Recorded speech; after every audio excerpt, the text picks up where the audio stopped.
समर्थ सद्गुरू श्री गजानन महाराज की जय. श्री गणेशाय नमहा. ओम नम शिवाय. नमस्कार मंडळी. ब्रह्मांड नायक या भक्तिमय चॅनलमध्ये आपले सर्वांचे मनपूर्वक स्वागत आहे.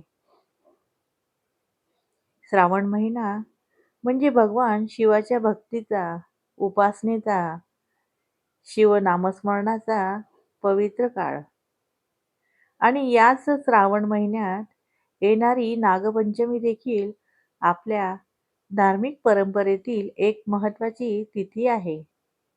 यंदा 17 ऑगस्ट 2026 रोजी श्रावण महिन्यातील पहिला सोमवार आणि नागपंचमी एकाच दिवशी येत आहे.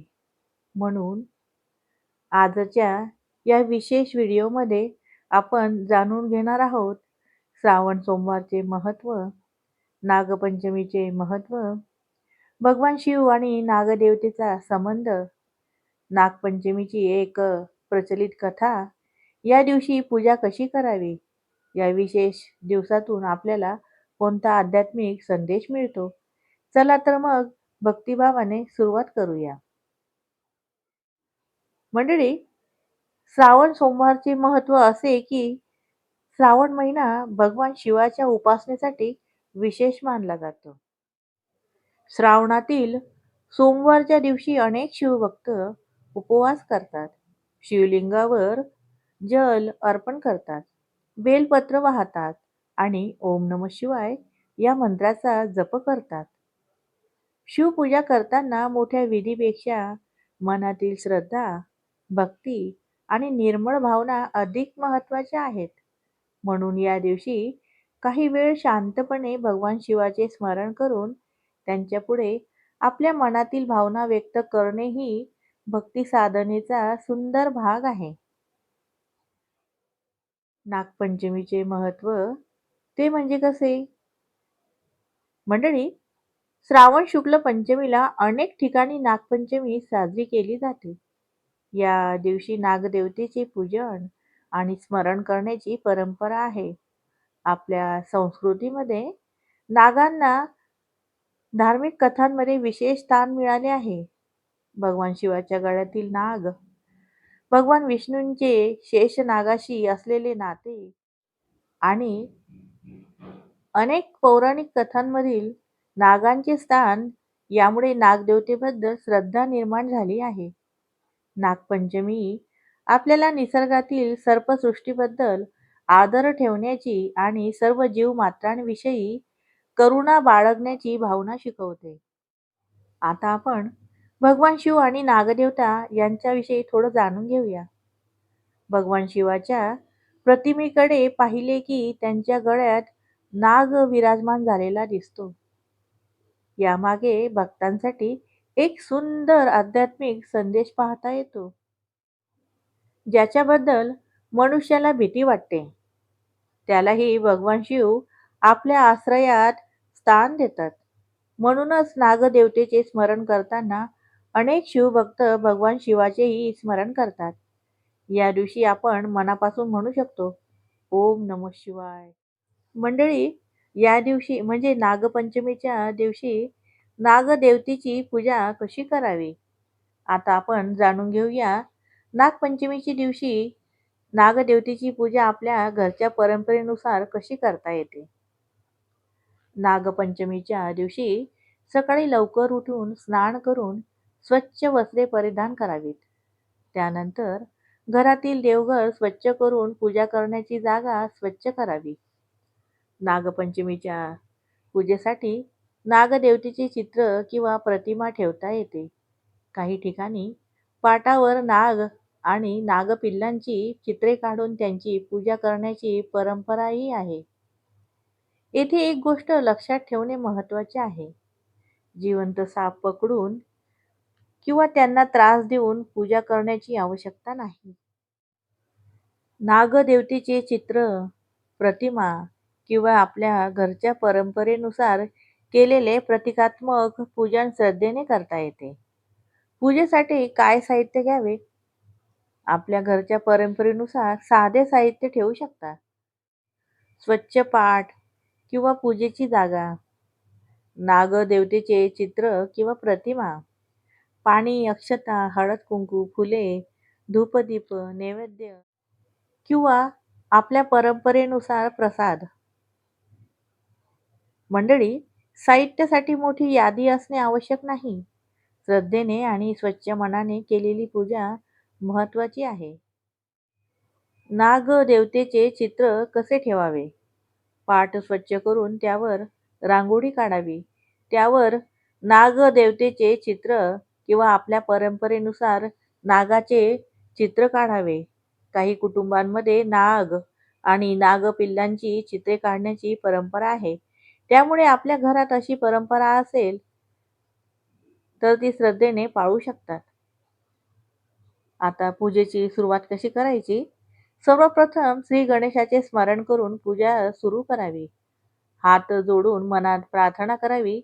हे श्री गणराया, आजची नागदेवतेची पूजा श्रद्धेने आणि निर्विघ्नपणे पूर्ण होऊ दे. त्यानंतर भगवान शिवाचे स्मरण करावे. कारण भगवान शिवाच्या गळ्यात नागाला विशेष स्थान आहे.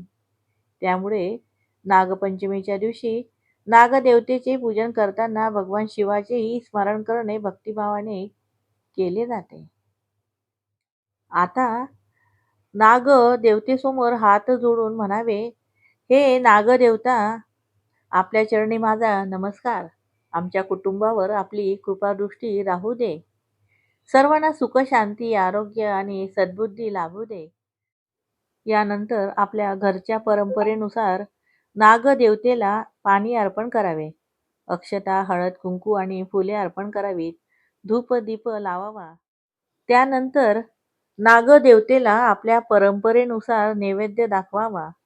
काही ठिकाणी नागपंचमीच्या दिवशी दूध किंवा दुग्धजन्य पदार्थ नैवेद्य म्हणून ठेवण्याची परंपरा आढळते. मात्र जिवंत सापाला दूध पाजणे टाळावे, कारण त्यामुळे सापाला त्रास होऊ शकतो. नैवेद्य देवतेसमोर प्रतिकात्मकरित्या अर्पण करून आपण स्वतः प्रसाद म्हणून ग्रहण करू शकतो. पूजेच्या शेवटी हात जोडून शांतपणे प्रार्थना करावी. हे नागदेवता, आमच्या हातून जाणते अजाणतेपणी काही अपराध झाला असेल तर आम्हाला क्षमा करा. आमच्या कुटुंबावर आपली कृपा राहू दे. आमच्या जीवनात सुख, शांती आणि समाधान नांदू दे. सर्व जीवमात्रांविषयी दया आणि प्रेम ठेवण्याची बुद्धी आम्हाला द्या. त्यानंतर ओम नमः शिवाय या मंत्राचा जप करावा. आपल्या श्रद्धेनुसार नागदेवतेचे स्मरण करावे आणि आरती करावी. पूजेचा खरा भाव म्हणजे नागपंचमीची पूजा करताना केवळ विधी पूर्ण करणे हा उद्देश नसावा. नागदेवतेचे पूजन म्हणजे निसर्गातील एका महत्वाच्या जीवसृष्टीबद्दल आदर व्यक्त करणे अशी भावनाही मनात ठेवूया. नागपंचमीच्या दिवशी जिवंत सापांना पकडणे, त्यांना त्रास देणे किंवा त्यांच्यासोबत धोकादायक पद्धतीने पूजा करणे आवश्यक नाही. श्रद्धा मनात असावी आणि पूजा सुरक्षित व अहिंसक पद्धतीने करावी. मंडळी, नागदेवतेचे पूजन आपण भक्तिभावाने कसे करावे हे आपण आता पाहिले. पण नागपंचमीच्या दिवशी नागदेवतेची पूजा करण्यामागे सांगितली जाणारी एक सुंदर प्रचलित कथा देखील आहे. या कथेत एका मुलीची नागदेवतेवरील श्रद्धा आणि भक्ती कशा प्रकारे तिच्या कुटुंबासाठी वरदान ठरते हे सांगितले आहे. चला तर आता ऐकूया नागपंचमीशी संबंधित एक प्रचलित कथा. ही कथा लोकपरंपरेत वेगवेगळ्या स्वरूपात सांगितली जाते. त्यामुळे आपण ती प्रचलित आख्यायिका म्हणून ऐकूया. एकदा एका गावात एक शेतकरी आपल्या कुटुंबासह राहत होता. एके दिवशी तो शेतात नांगरणी करत असताना नांगराचा फाळ नागिनीच्या वारुळाजवळून गेला. त्या ठिकाणी असलेल्या नागिनीच्या पिल्लांना त्यातून इजा झाली आणि त्यांचा मृत्यू झाला. काही वेळाने नागिन तेथे परत आली. आपल्या पिल्लांची अवस्था पाहून ती दुःखी झाली आणि संतापली. रागाच्या भरात तिने शेतकऱ्याच्या कुटुंबातील व्यक्तींना दंश केला आणि कुटुंबावर मोठे संकट आले. परंतु शेतकऱ्याची एक मुलगी लग्न झाल्यामुळे सासरी राहत होती. ती त्यावेळी माहेरी नव्हती. नागिनीला हे समजले की शेतकऱ्याची मुलगी सासरी आहे. त्यामुळे ती त्या मुलीला दंश करण्यासाठी तिच्या सासरी गेली. पण तिथे पोहोचल्यावर तिला एक वेगळेच दृश्य दिसले. ती मुलगी लहानपणापासूनच नागदेवतेवर श्रद्धा ठेवणारी होती. त्या दिवशी तिने पाटावर नाग आणि नागपिल्लांची चित्रे काढली होती. ती त्यांची भक्तिभावाने पूजा करत होती. नैवेद्य दाखवून ती मनापासून प्रार्थना करत होती. नागिन हे सर्व पाहत होती. मुलीला नागिन समोर दिसताच तिला काहीतरी मोठे संकट घडल्याची जाणीव झाली. तिने नम्रपणे हात जोडले आणि आपल्या कुटुंबाकडून कळत न कळत काही अपराध झाला असेल तर त्याबद्दल क्षमा मागितली. तिने नागदेवतेसमोर मनापासून प्रार्थना केली. मुलीची श्रद्धा आणि नागदेवतेबद्दल आदर बघून नागिन प्रसन्न झाले. तिने मुलीला माहेरी घडलेला संपूर्ण प्रसंग सांगितला.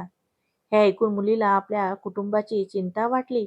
तिने नागिनीकडे आपल्या कुटुंबातील व्यक्तींना पुन्हा जीवन मिळावे अशी विनंती केली. या प्रचलित कथेनुसार नागिन तिच्या भक्तीने प्रसन्न होऊन तिला अमृत देते. ते अमृत घेऊन मुलगी माहेरी आपल्या घरी जाते. तिथे घडलेला प्रकार पाहून ती अत्यंत दुःखी होते. पण नागिनीने दिलेले अमृत ती आपल्या कुटुंबातील मृत व्यक्तींच्या मुखात टाकते.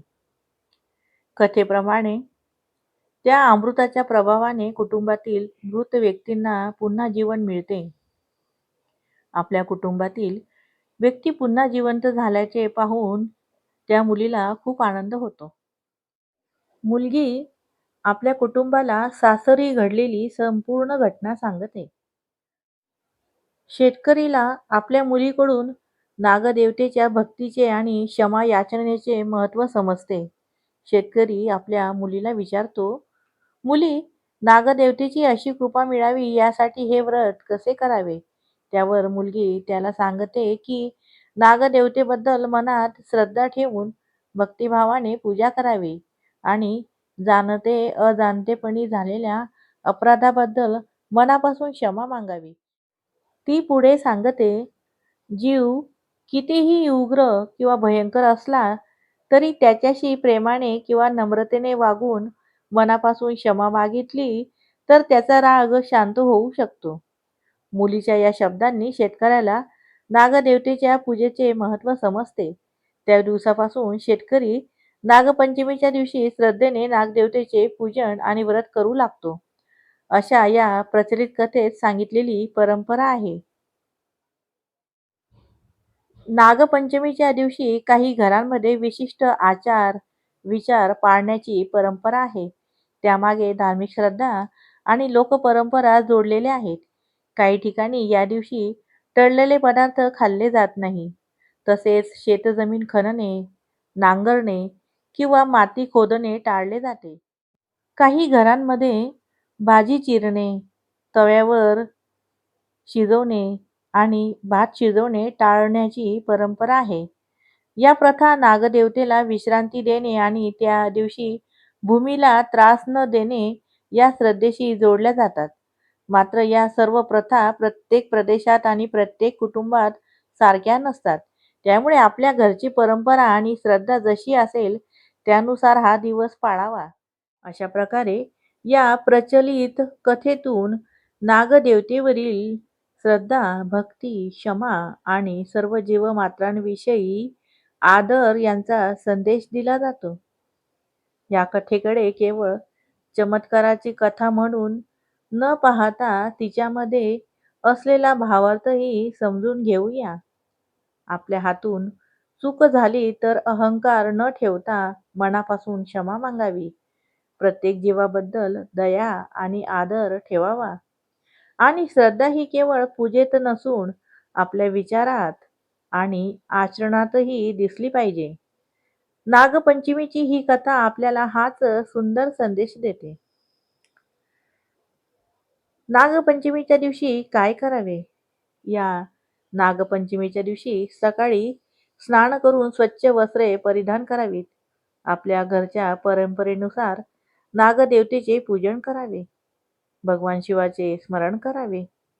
शक्य असल्यास शिवलिंगावर जल अर्पण करून ओम नमः शिवाय या मंत्राचा जप करावा.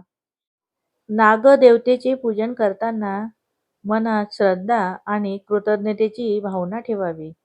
आणि सर्वात महत्त्वाचे म्हणजे जिवंत साप पकडून त्याला त्रास देणे किंवा त्याच्या जीवाला धोका निर्माण करणारी कोणतीही कृती करू नये.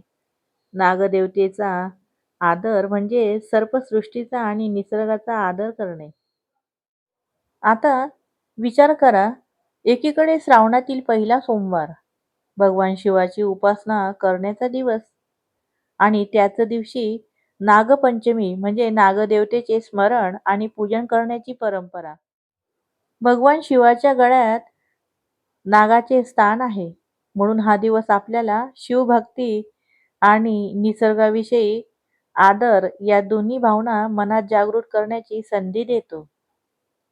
या दिवशी आपण भगवान शिवाला प्रार्थना करूया. हे महादेव, आमच्या मनातील भीती आणि नकारात्मकता दूर करा. आम्हाला श्रद्धा, संयम आणि सद्बुद्धी द्या.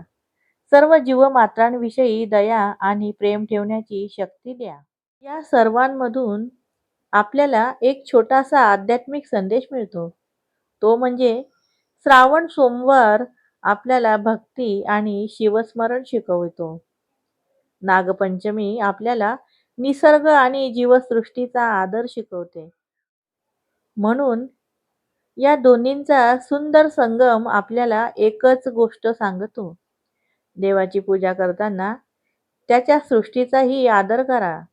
ही भावना आपल्या जीवनात आणणे हीच खरी भक्ती आहे. मंडळी, 17 ऑगस्ट 2026 रोजीचा श्रावणातील पहिला सोमवार आणि नागपंचमी हा भक्ती, श्रद्धा आणि निसर्गाविषयी आदर व्यक्त करण्याचा सुंदर दिवस आहे. या दिवशी आपल्या श्रद्धेनुसार भगवान शिवाची पूजा करा. ओम नमः शिवाय या मंत्राचे स्मरण करा. नागदेवतेला मनोभावे नमन करा आणि आपल्या जीवनात दया, क्षमा, संयम आणि सद्भावना वाढवण्याचा संकल्प करा. हर हर महादेव. नागदेवतेला नमन. ओम नमः शिवाय. गण गण गणात बोते. हा व्हिडिओ तुम्हाला आवडला असेल तर लाईक करा. आपल्या मित्रपरिवारासोबत शेअर करा आणि ब्रह्मांड नायक या आपल्या भक्तिमय चॅनलला सबस्क्राईब करा.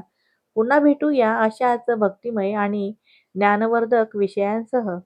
कमेंटमध्ये ओम नमः शिवाय लिहायला विसरू नका. हर हर महादेव.